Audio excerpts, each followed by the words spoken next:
in the harsh and unforgiving battlefield of the Gulyaypole region, or Zaporizhzhia. The combat drone operators of Ukraine's 33rd Mechanized Brigade once again demonstrate their lethal skills. In a tense opening scene, an FPV drone glides low across open terrain strewn with mud and debris. The drone's camera captures the figure of a Russian soldier moving quickly, presumably seeking cover. The drone operator calmly directs his prey, but the soldier realizes the threat. He zigzags, but too late. The drone strikes the target directly, a powerful explosion spraying the ground. The soldier's body is thrown and shattered instantly, the thunderous sound of the explosion marking the beginning of the drone massacre.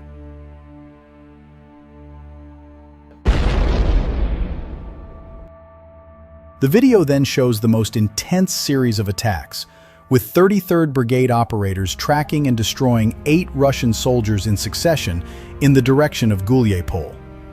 One of the most striking moments occurs when a Russian soldier is seen kicking or trying to dodge an approaching FPV drone at high speed. The desperate move is futile. The drone attaches perfectly and explodes, killing the soldier instantly. Each attack lasts only a matter of seconds, but the impact is devastating. The psychological pressure on the Russian troops must be immense. No place is safe from a suicide drone that could appear at any moment from the sky.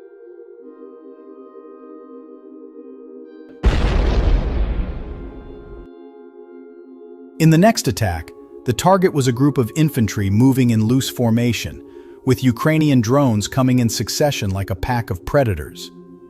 One by one, the Russian soldiers take direct hits. Some try to run for the trenches, but the thermal imaging cameras and the operator's skill make escape impossible. Explosion after explosion shakes the terrain, leaving thick smoke and scattered human debris and equipment.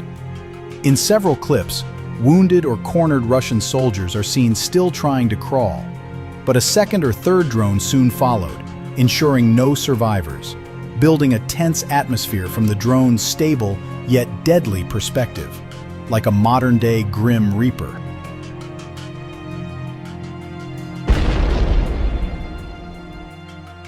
Toward the end of the compilation, the brigade demonstrates its capabilities not only against infantry, but also against heavier targets. Several clips show attacks on light logistics positions, light combat vehicles, or groups of infantry gathered near trees or damaged buildings. Visible secondary explosions indicate that some targets were carrying ammunition or fuel, causing the drone's impact to trigger a much larger chain of explosions. Thick black smoke billowed high into the sky, providing visual evidence of the successful attack. The clear and stable quality of the footage demonstrates the high level of professionalism of the 33rd Mechanized Brigade's drone operators.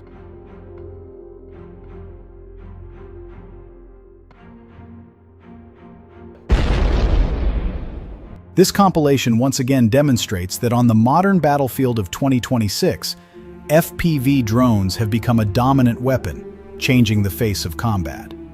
A single Ukrainian Mechanized Brigade, through a handful of well-trained operators, can take out dozens of enemies without directly risking the lives of infantry soldiers. For Russian troops on the front lines, every gust of wind or the slightest buzz in the air now represents a deadly threat. Meanwhile, Ukrainian fighters continue to hone their drone warfare skills, cold, precise, and ruthless. Each explosion not only destroys equipment or personnel, but also demonstrates Ukraine's dominance in tactical airspace.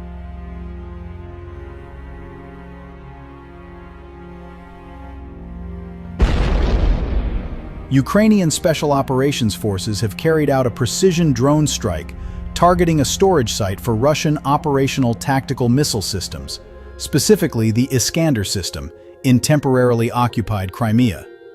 The attack reportedly took place during the night of April 28th and was confirmed by Ukraine's SOF command. According to the statement, the targeted facility was located on the territory of a former missile base near the settlement of Zaporizhzhia, approximately 40 kilometers east of Simferopol.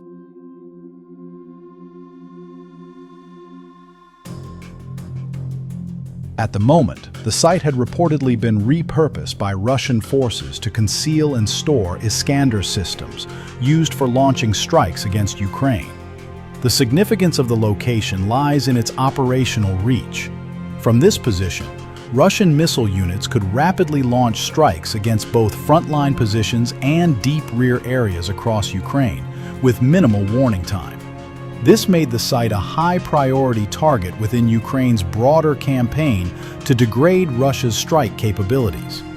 Ukrainian resistance elements operating in temporarily occupied territories had previously monitored activity at the site.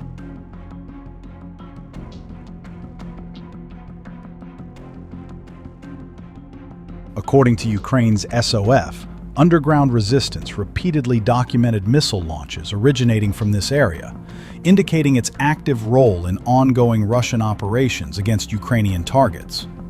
As previously reported, Ukrainian forces carried out a series of coordinated strikes against Russian military assets across temporarily occupied territories on April 26th and during the night into April 27th, targeting ammunition storage, artillery systems, and command infrastructure. The operations reflect a continued focus on degrading both the firepower and command capabilities of Russian forces.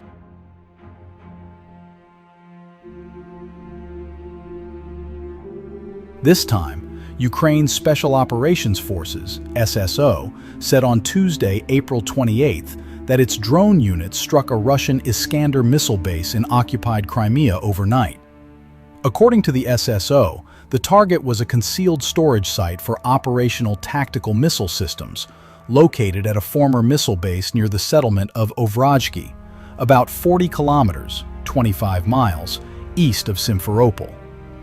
The military said the missiles stationed there could reach frontline areas or rear Ukrainian cities within minutes.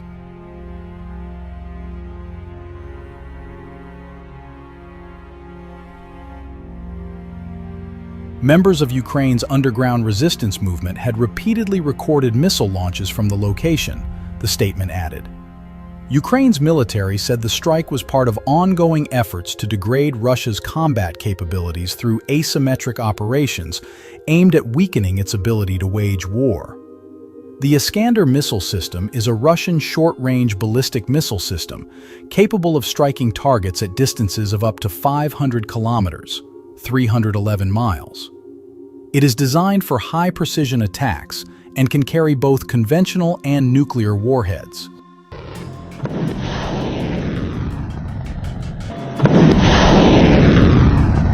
The system is difficult to intercept due to its speed and ability to maneuver during flight, and has been widely used by Russia to target Ukrainian military positions and infrastructure since the start of the full-scale invasion. Earlier, on April 21st to 22nd, Ukraine's defense forces struck a Russian naval command and traffic control center in occupied Crimea, along with multiple military targets across Russia and occupied territories. One of the key targets was the Streletsky Command Center of Russia's Black Sea Fleet in Sevastopol.